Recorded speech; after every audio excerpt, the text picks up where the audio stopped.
돌아오매 이스라엘 장로들이 이르되 여호와께서 어찌하여 우리에게 오늘 블레셋 사람들 앞에 패하게 하셨는고.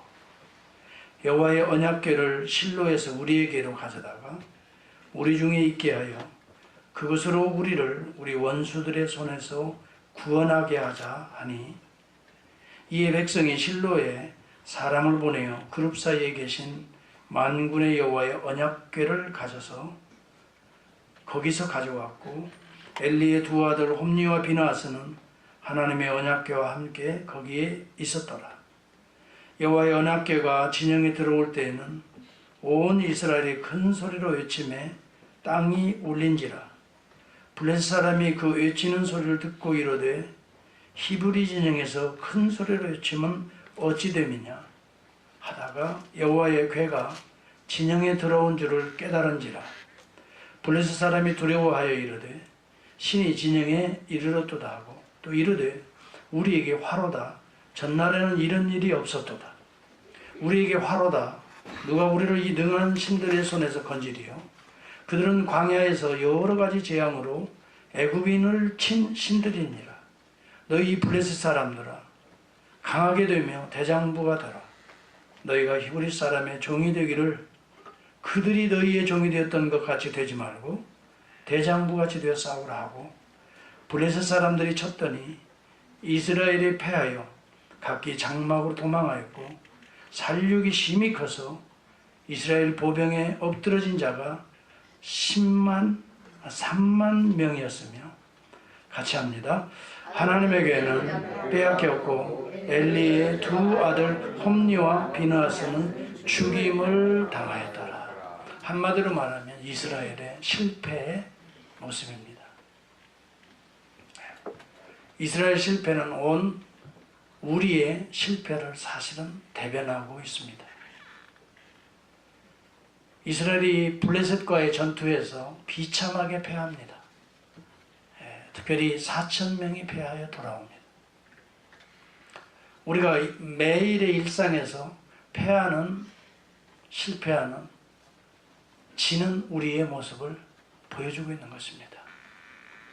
그때 이스라엘의 장로들이 이렇게 해석을 합니다. 여러분 본문에 보면은 3절에 그 내용이 나옵니다. 패잔병들이, 이스라엘의 패잔병들이 돌아오니까 이스라엘의 장로들이 이런 이야기를 합니다. 여호와께서 어찌하여 우리에게 오늘 블레셋 사람들 앞에 패하게 하셨는고. 전쟁은 여호와께 달려있다라고 하는 이 내용에 대해서는 알고 있는 겁니다. 이스라엘이 패한 이유가 여호와 하나님께서 패하게 하셨다는 것입니다. 여호와 하나님이 함께하지 아니했다는 것입니다. 그것은 알고 있는 겁니다. 여러분, 우리가 실패하고 우리가 우리의 삶에서 어려움을 당하는 것 중에 하나가 하나님이 함께 하시지 않은 것은 사실입니다. 아니면 하나님이 우리를 실패하게 하시는 것입니다. 실패 속에 우리가 살아가는 것입니다. 그 진단은 어떤 면에서 보면 옳습니다. 그렇지만 그 뒤에 그들이 승리할 수 있는 길, 처방을 어떻게 내리는가를 보시기 바랍니다. 어찌하여 사람들 앞에서 패하게 하셨는고, 여호와의 언약궤를 실로에서 우리에게로 가져다가 우리 중에 있게 하여 그것으로 우리를 우리 원수들의 손에서 구원하게 하자 하니, 그렇게 말합니다. 언약궤가 실로에 그 당시에 있었습니다. 언약궤는 하나님의 임재를 상징합니다. 마치 우리가 결혼하는 사람들이 서로 언약을 맺을 때 내가 이렇게 하겠습니다. 서로 간에 언약을 맺는 것처럼 언약궤는 하나님과 하나님의 택한 이스라엘과의 약속인 것입니다. 근데 궤 자체가 중요한 것이 아닙니다. 궤 자체를 가지고 전쟁터에 나가면 이길 것이다. 궤가 중요한 것이 아니라 하나님과 우리 사이에 언약, 약속이 중요하다는 것입니다. 약속이 깨져버리면 궤를 가지고 가도 빼앗기지 않습니까? 언약궤 자체가 무슨 능력이 나타나는 게 아니에요. 오늘 우리가 중요하게 여길 것이 바로 이런 점입니다. 어떤 기계적으로 하나님을 조정하지 말라는 것입니다. 우리가 어려움이 있다고 당장 하나님 이름만 부르면 거기서 막 살아나는 것이 아닙니다. 힘들다고 고난이 있다고 하나님 이름만 부르면 그 문제가 막 해결되는 것이 아닙니다. 그래서 마치 기계적으로 하나님을 다루는 우리의 불신앙적인 행위인 것입니다. 언약궤를 가지고 간다, 전쟁터에 가지고 가면 이길 것이라고 생각했지만 실제적으로 그 언약궤를 빼앗겨버리고 말았습니다. 오히려 3만 명이 더 패하게 됩니다. 4천 명이 패했던 전쟁에 언약궤를 가지고 가서 오히려 3만 명이 죽게 됩니다. 언약궤도 빼앗게 됩니다.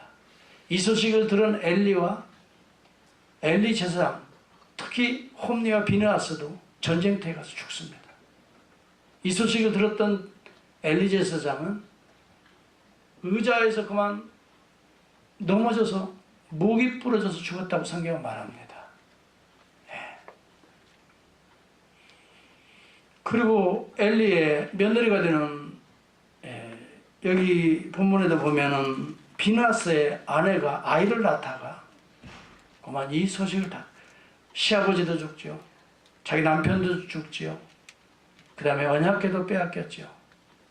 이런 절망의 소식을 듣다가 아이를 낳으면서 이 아이의 이름을 이가봇하고 아이를 낳긴 낳고 죽게 됩니다. 이가봇은 무슨 말입니까? 하나님의 영광이 떠나버렸다는 것입니다. 여러분, 여기서 우리가 중요하게 여길 수 있는 것 하나는 하나님의 영광은 어떻게 떠나는가, 왜 떠나는가를 사실은 바르게 알았어야 됩니다. 언약궤만 가지고 간다고 해서 승리하는 것이 아닙니다. 기계적으로 우리가 무슨 하나님 앞에 뭘 한다고 해서 우리가 승리하는 거 아닙니다. 어려움이 있을 때 긴급 처방으로 주의 이름만 부르면 막 일어나는 것이 아닙니다. 언약궤는 하나님과의 우리 사이의 약속인 것입니다. 여러분, 언약궤는 갖다 놓지만 하나님과의 약속이 깨어져 버린 삶이 된다면 이것은 실패인 것입니다. 그것을 기억하십시오. 하나님과 우리 사이에 수많은 신앙 고백도 하고 또 하나님과 우리 사이에 정말 맺어진 언약이 있습니다. 이것을 우리가 지키지 않으면서 여러분, 언약궤만 갖다 놓는다고 해서 우리가 우리의 삶에서 승리할 수가 없다는 것입니다.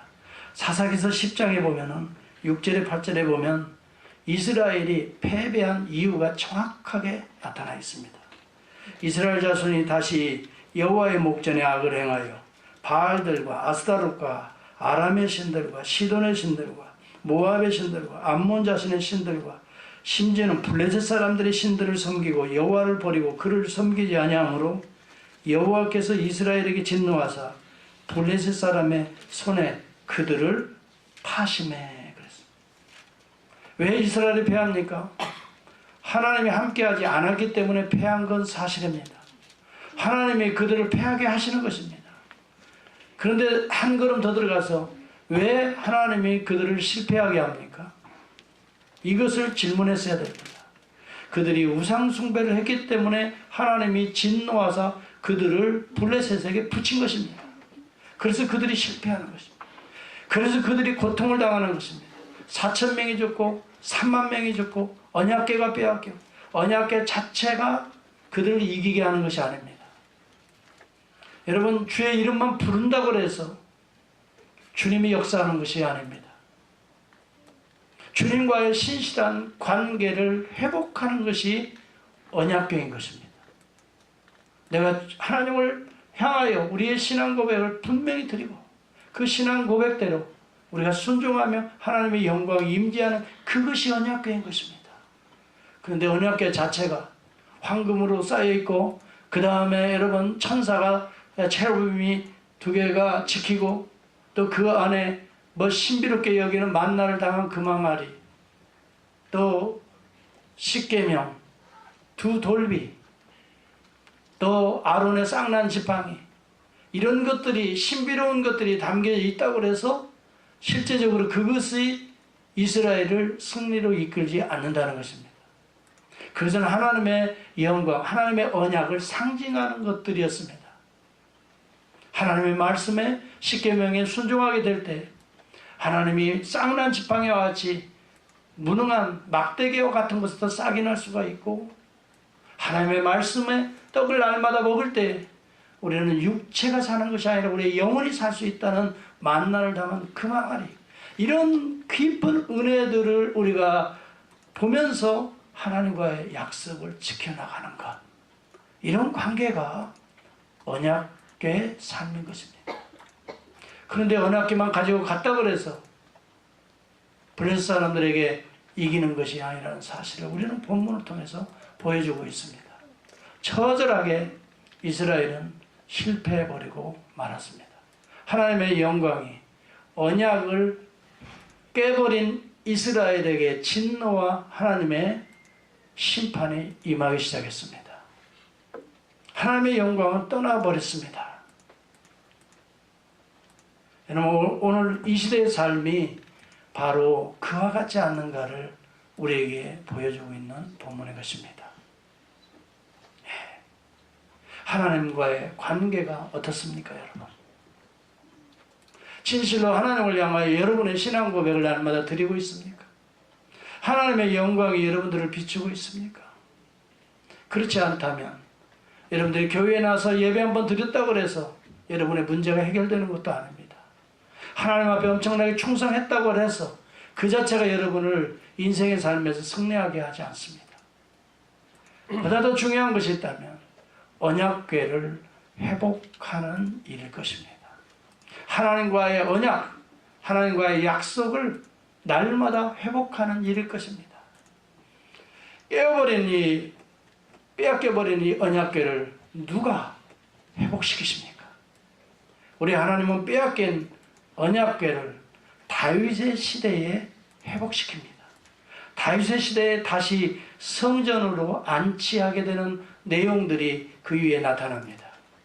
여러분, 다윗은 육체 언약궤를 회복시킨 왕이고 그 아들 솔로몬을 통해서 성전이 세워지지만 오늘 하나님과의 빼앗긴 또 쪼개진 이 언약을 영원토록 우리 안에 회복시킨 분이 누구십니까? 그분이 예수 그리스도십니다.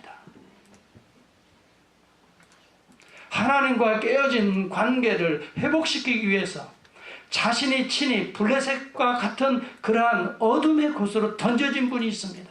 십자가에서 던져지신 분이 있습니다. 그분은 자기의 살을 찢고 피를 다 흘려서 십자가 위에서 깨어진 하나님과의 우리의 언약의 관계를 그분의 몸 자체로 피로 우리의 깨어진 언약의 죄의 결과 죽음과 사망과 저주를 친히 감당하신, 그러므로 우리에게 저주로부터 해방시키시고 죄로부터 우리를 자유케 하신 그분이 누구십니까? 그분이 예수 그리스도십니다. 오늘 예수 그리스도 안에서 깨어진 언약의 관계를 회복할 때만이 오늘 저와 여러분에게는 참 하나님의 능력과 역사가 나타날 줄을 믿습니다. 여러분, 그 어떤 언약궤 자체가 여러분을 구원하지 않습니다. 종교 행위가 여러분을 살려내지 못합니다. 여러분은 종교 행위를 예수 십자가의 보혈로 씻어야 됩니다. 오직 그리스도 안에서만이 오늘 깨어진 하나님의 언약이 회복될 수가 있는 것입니다.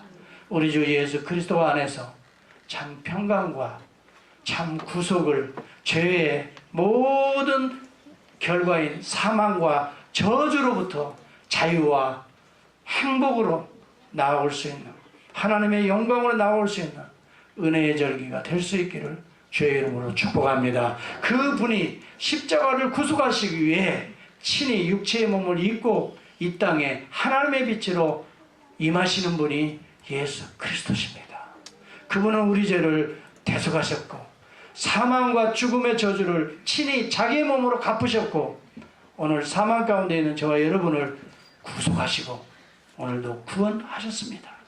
오늘 예수 그리스도, 그분이 우리 입술을 통해 존경받기를 원하고 경배받기를 원합니다. 그분의 이름이 우리의 생활을 통해 삶을 통해 증거되어지기를 바랍니다. 그때 오늘 이 땅에 참된 평화가 임할 줄을 믿습니다. 우리 기도하겠습니다.